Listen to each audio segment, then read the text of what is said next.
صاحيين من 7 الصبح، نازل نروح نجرب مطعم الشيف براك. وصلنا مطعم الشيف براك يا جدعان، وصلنا المطعم اخيرا.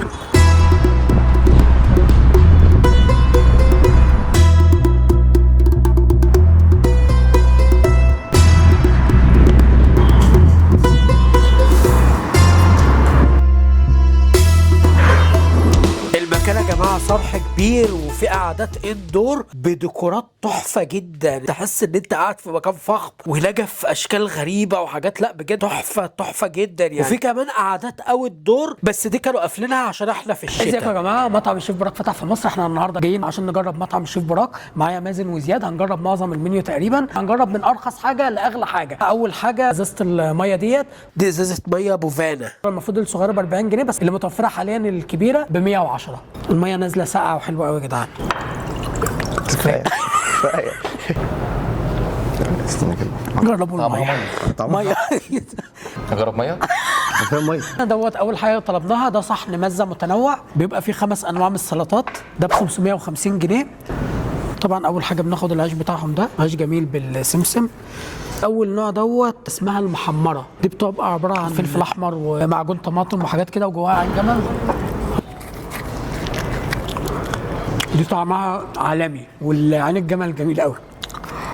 تاني واحده بقى دي بتبقى عباره عن حمص وجواها قطع حمص، مش عارفه اجيب الحمص عشان كده فيديو ميمز يعني. ده بيتحط عليه زيت زيتون يا جدعان. احنا جبنا الانجريدينت نفسها حرفيا يعني، انا ما اعرفش ايه ده بس حلو، هو حرفيا مش عارف ده ايه.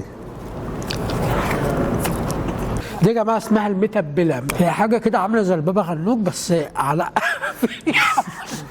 بتضحك ليه؟ بتضحكني ليه يا عم؟ سيبنا يا عم نجرب يا عم، بس على احلى طبعا. في حاجه نزلت لنا كده يا جماعه، عباره عن زبده بالاعشاب.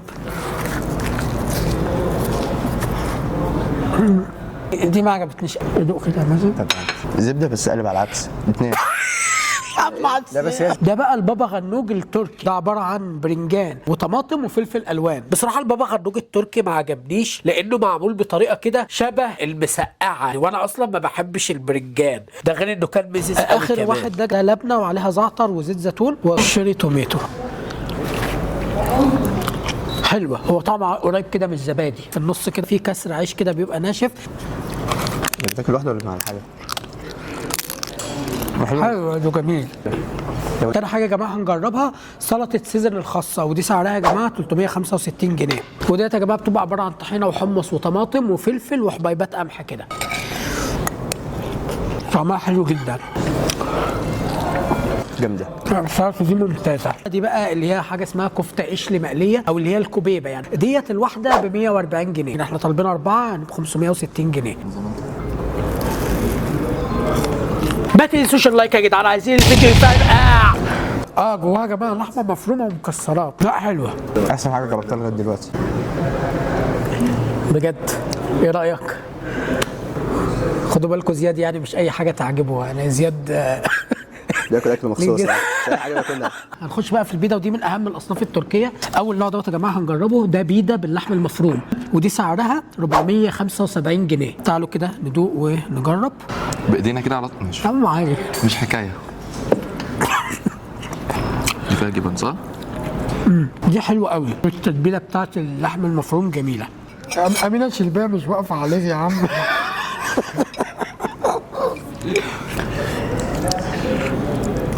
ما بحبش الجبن طيب. بس ديت 10 على 10. دي بقى البيضه اللي بالسجق، ودي سعرها برضو 475 جنيه.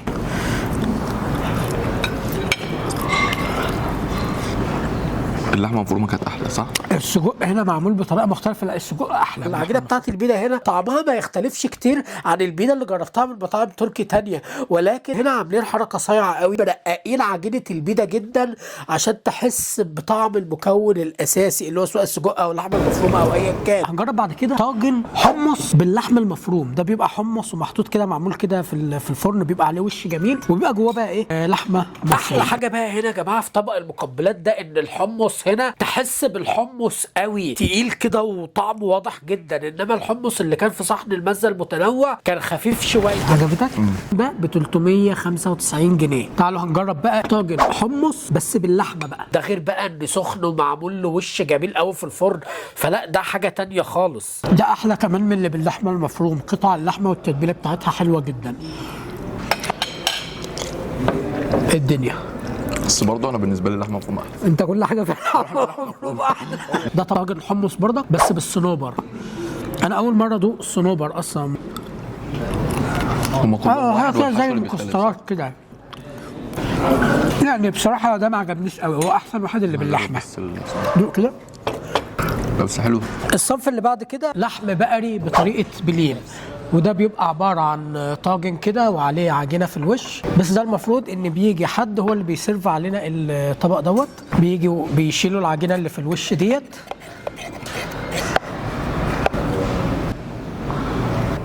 تمام. ده سعره 1950. بيبقى جواه بقى ايه، لحمه في الصلصه بقى وكده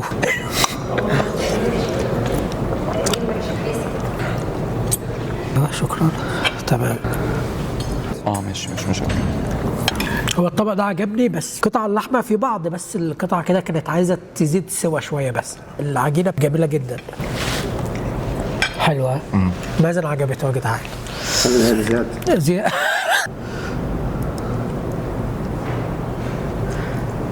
سخنه.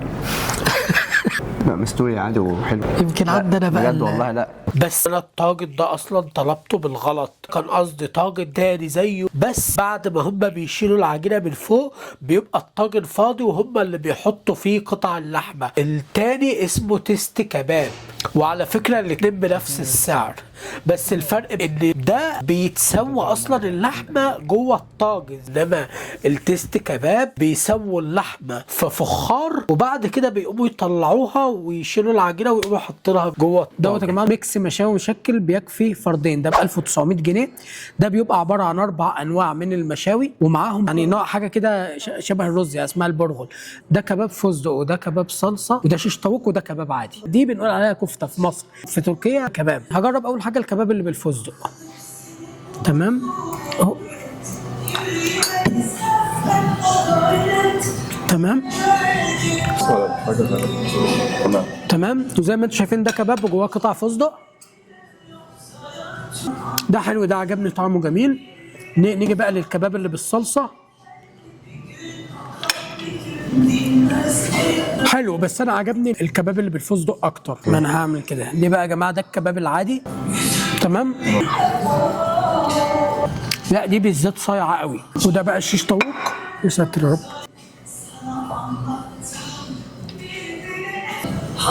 والشيش طاووق حلو برضو، يعني يعتبر المشاوي كلها حلوه، بس اكتر حاجتين مميزين قوي اللي هو الكباب اللي بالفستق والكباب العادي دوت. انا على فكره ما جربتش برغل قبل كده، يعني اول مره. لا حلو قوي. جامده. عجبك الكباب اللي بالفستق؟ دوق هتلاقي كباب. انا عامه ما بحبش الكباب بس دي جامده. التتبيله بتاعت الاكل عجبتك؟ ده كباب بالصلصه. جامده. ده بقى شيش طاووق. قسما بالله ولا غلطه. طب البرغل، حاجه اسمها برغل، حبيبات قمح خلاص. يعني بس يعني ايه، مش قوي، نص نص. انت بادئ بالشيش طاووق ولا ايه؟ خاطر المايك. اللحمه بتدوب كده والقوام بتاعها حلو. كباب كلها على حته واحده يا صغيره يعني. يلا الموسيقى مطفيه، فرصه.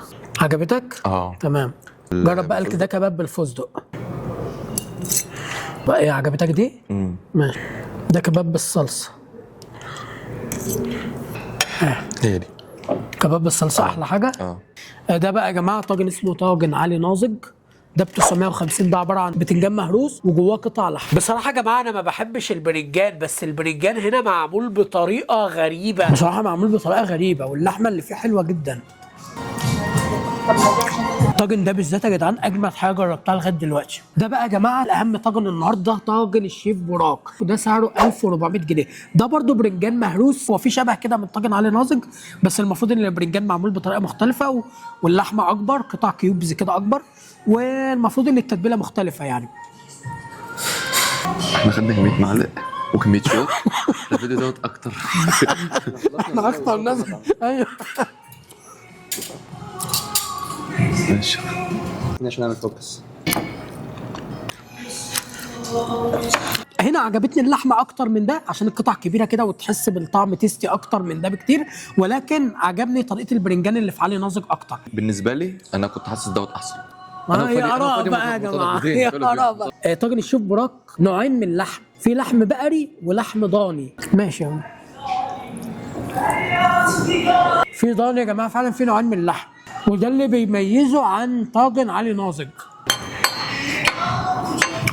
لا حلوه جدا ومستويه حلوه جدا والتتبيله ممتازه. اللحمه باينه ان هي باينة إن مستويه هي- لان وانا بسحبها بالشوكه بتدوب في في أيوة. الشوكه. انا بس عايز اعرف حاجه واحده، ايه الشيف دوت ازاي جامد كده؟ اكل جامد يا جدعان.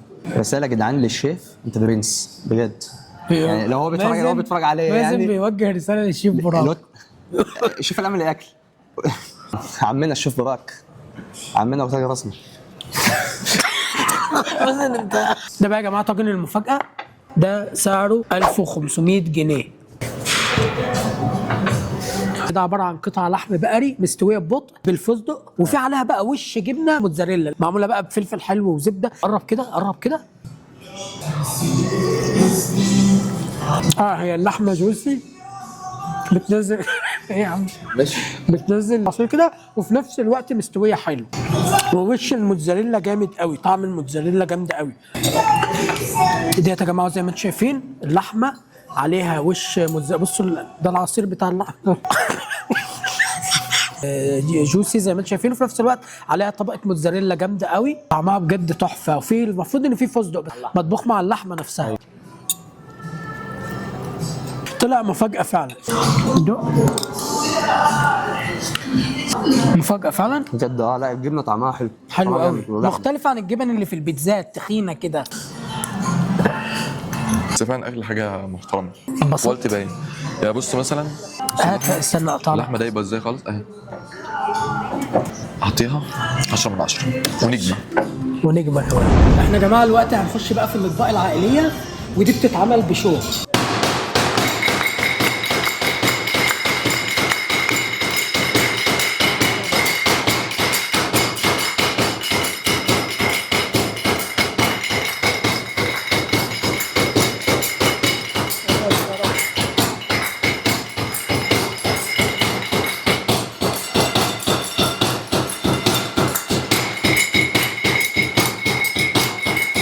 عايز اطبل معاها، عايز اخش اطبل، لا عايز اخش معاها بعد.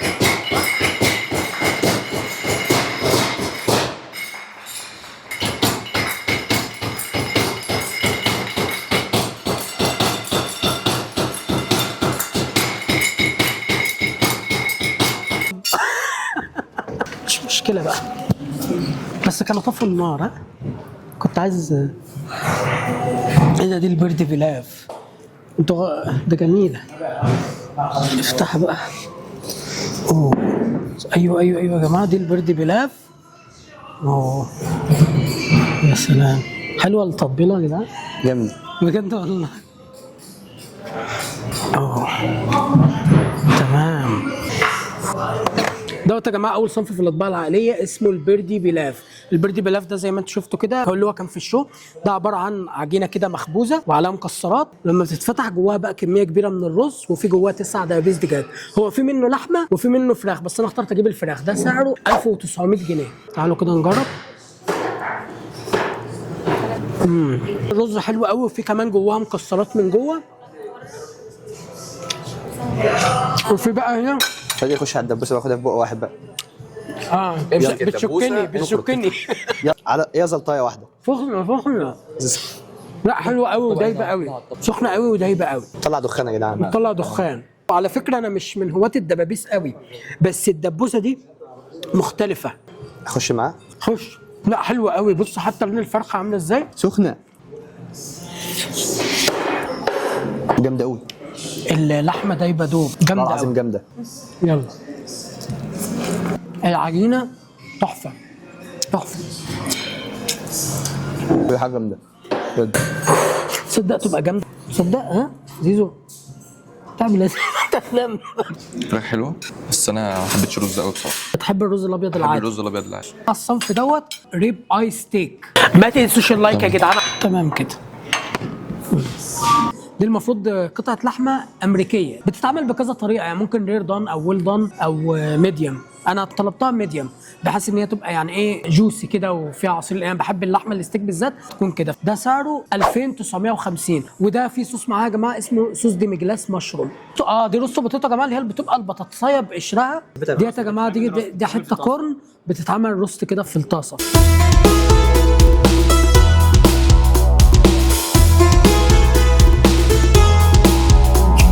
هي عايزه ايه يتك عليها جامد. اخد من دي. بصوا يا جماعه دي الستيك بس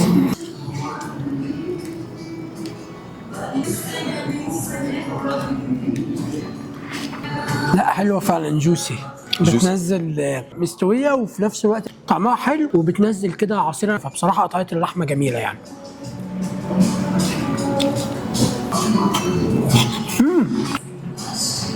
اخد بقى حته من عندك. صور وانا باكلها بقى. صورت. طب استنى يا جماعه.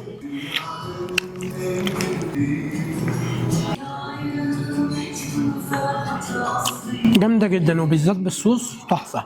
الصوص طعمه ايه؟ صوص. ماشي. انت بتقول لي طعمه ايه؟ اصلا هو مشروم صوص طعمه حلو. لا بس طعم قطعه اللحمه حلوه. الصوص احلى. بالصوص احلى فعلا. الذره لا ما عجبتنيش الذره بصراحه. البطاطس والذره مش جرب كده بالصوص. يعني مش عشانها وحشه بس انا ما بحبش الطريقه دي في البطاطس. المشروم يبقى في صوص مشروم يبقى جميل طبعا.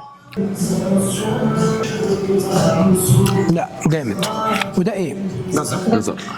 جزر وخيار. ده لا كوسه. سوري. ايه الدنيا؟ لا حلو. الخضار عجبني اكتر من البطاطس والذره.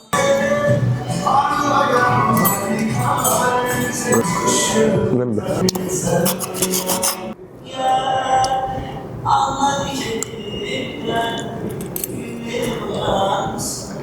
الصوص جامد يعني. اللحمه حلوه بس البطاطس مالهاش طعم حرفيا.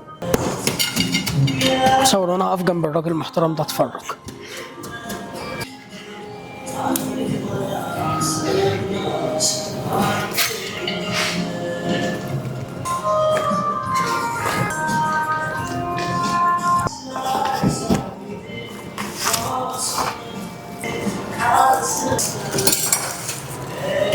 اوه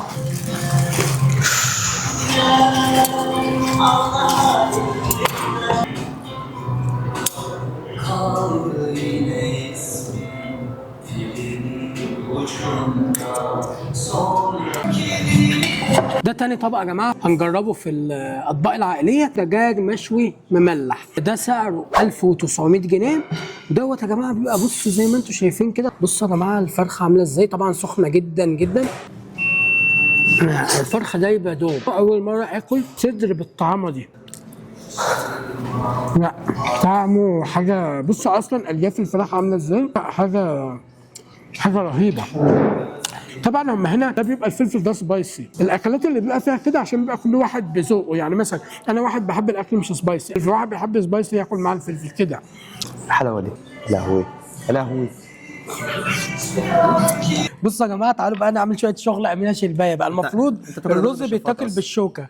بصوا هوبا. حلو. هو شبه قوي الرز اللي في البردي باللف. في زبيب كان فيه مكسرات. ما زي التاني. جامد يا جدعان. جامد يا جدعان. عجبك؟ نفسك في الارض النشاطه دي بس خايف. ممكن ندوقه في الاخر. في الاخر نشطشط ونروح بقى. المستشفى على طول. في مستشفى قريبه هنا في زياد. جرب. خد بايدك الفرخه كده ودوق. ما تتكسفش. حلاوه الفراخ بتدوب كده في البق. الشهر ده. بصوا ده يا جماعه لوحده قد ايه ده. احنا صور حاسب يا زيزو. خش فيها يا زيزو. ده بقى يا خبر. ده الوحش. ده الكينج بتاع بص هو زي كاس العالم. ايوه. اغلى حاجه في قسم الوجبات العائليه ضلع ضاني محشي بورق العنب. هو في منه بالرز وفي ورق العنب، بس انا عشان ايه جبنا البردي بلاف بالرز برضه، فقلنا نغير بقى ونجيبه بايه، بورق العنب. ده اغلى حاجه في الاطباق العائليه، بس هو المفروض ان يعني بص زي ما انتم شايفين حجمه كبير، يعني هو المفروض اصلا يكفي 4 افراد. ده ثمنه 6000 ونص. ايه يا فادي ده؟ ايه كل ده نعمل بايه ده؟ ناكله ازاي؟ انا اغطس جواه دي مش عارف. ماشي يا دايبه لدرجه ان هي نزلت لوحدها من الشوكه. لا بصراحه عمري ما اكلت لحمه ضاني بالطعمه دي، مع اعتذارنا لامينه شلبايه، انا مش عارف اكل بالشوكه بصراحه. كل بيتك بس. مش عارف. لا جميل. عايز اجرب بقى ورق العنب التركي، لان المفروض ان هو بيتعمل بطريقه غير ورق العنب المصري. سماكه ورق العنب بيبقى اسمك بكتير من الورق العنب المصري، وبعدين بيبقى هنا مش الرز بقى اللي هو الرز الخلطه العاديه بتاعت المحشي، لا هنا بيبقى فيه رز بالمكسرات. فتعالوا كده ندوق المختلف تماما. لا جامد. ده الحلوه دي مع دي نعمل الميكس الجميل ده بقى. بصوا بقى يا جماعه حته ميكس بقى، انما ايه يعني لحمه مع ورق العنب.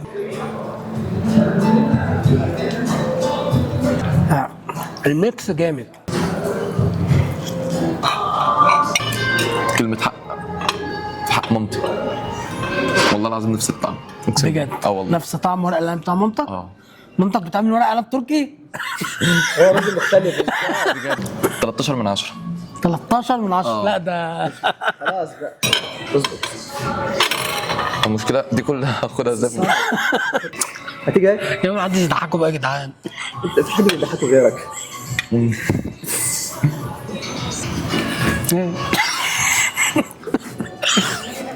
هو بقه اتقفل مش عارف يقول رايه اصلا، لازم التست تمام. بصراحة احنا عاوزين نشكر الناس اللي تعبت معانا ديت. يا جماعه بجد بصراحة الناس احنا شاكرين جدا والتعامل للناس. فوق الذوق بصراحة. يعني بنشكرهم جدا جدا يعني على تعاونهم معانا، من اول مدير المطعم ومس شيماء وابو القاسم لحد ميلاد وكل الناس اللي عملت الشو. Welcome to our restaurant يعني. I try to make same as like Istanbul. Okay. I am happy you like my food. Thanks a lot. Welcome. My city is Adana. هو من تركيا في منطقة اسمها أدنى. Okay. Is اللي زي أدنى كباب. Adana kebab. Exactly is kebab city يعني. So that's why I try to make same like is Adana. My good. kebab. Very good. Thank you so much. Welcome again. Thanks. Welcome. Welcome to Cezene Burak, Egypt. Always welcome. طبعا يا جماعه ما ينفعش نبقى في مطعم تركي وما نجربش الحلويات التركيه. اول حاجه هنجربها دي بقلاوه تركي، ديت سعرها 475 جنيه يعني. بقلاوه تركي، بقلاوه كده بالايس كريم. ودي لازم لما تيجي تاكلها تتقل عليها شويه عشان الايس كريم بيبقى ساقع قوي في الاول. عشان ما اخلص بقى خلاص.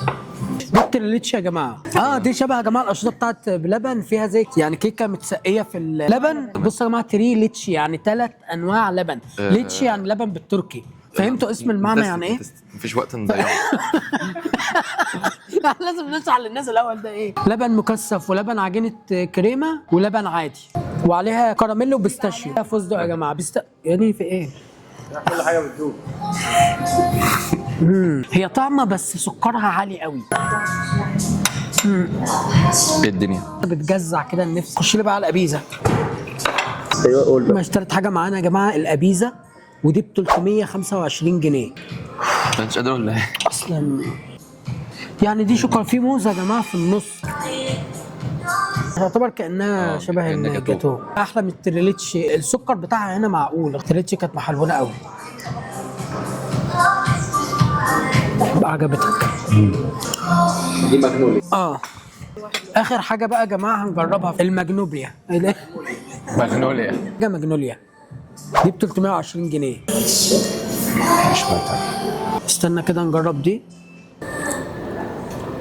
دي احلى واحده فيهم. بصوا يا جماعه هي عباره عن مانجا ولوتس وكريمه. لا دي بجد اجمد واحده فيهم.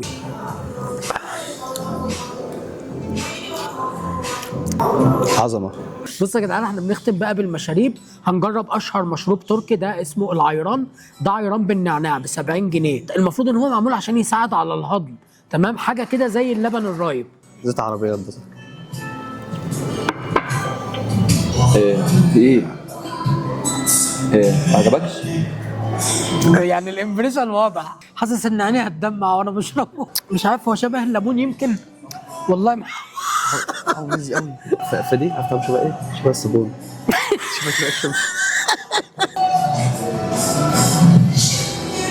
ده فيه كام جرام بروتين ده؟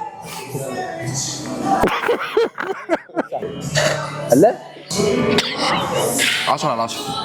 مش حلو. راجل كداب. بجد مش حلو.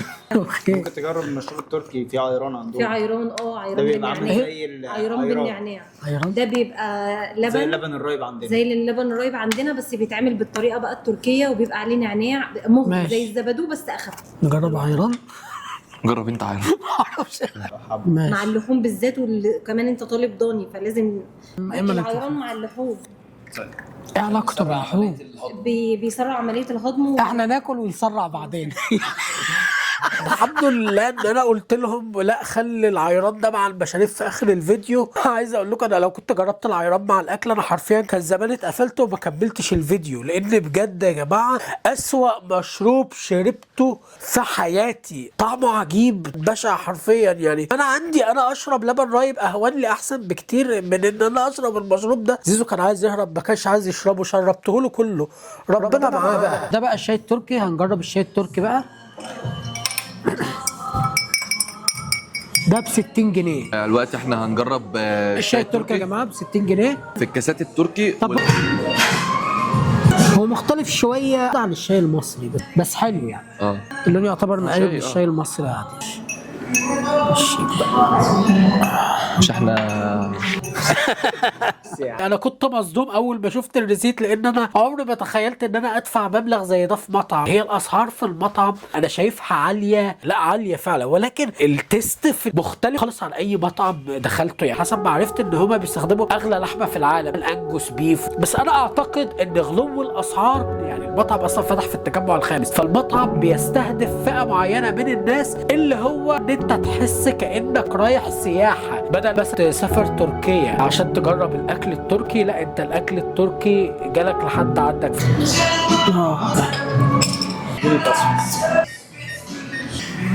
كده فتح المطبخ يلا. اروح المطبخ اعمل ايه؟ تمام احنا كده تم الدفع.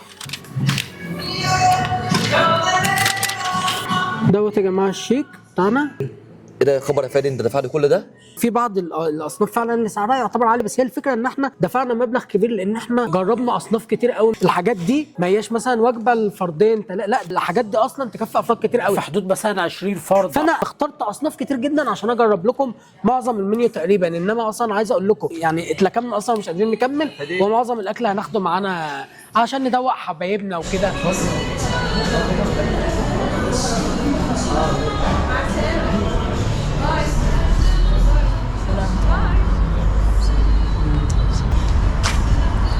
كانت تجربة جميلة قوي، والاكل يعني كان التيست بتاعه جميل. نتمنى ان الفيديو يكون عجبكم. ما تنسوش بقى تشتركوا عندي في القناة، وهتلاقوا قناة مازن وزياد على في التيك توك الديسكريبشن. كله خش يعمل فولو، واستنوا التجارب الجديده ان شاء الله. ان شاء الله فيديوهات جامده ضرب النار الايام الجايه. بجد أنا كنت اتمنى ان انا اشوف الشيف براك عشان اقول له ايه التيست العظيم ده. الاكل غريب مش طبيعي. اجدع فادي في الدنيا بجد. فادي راجل جدع. الرعب ده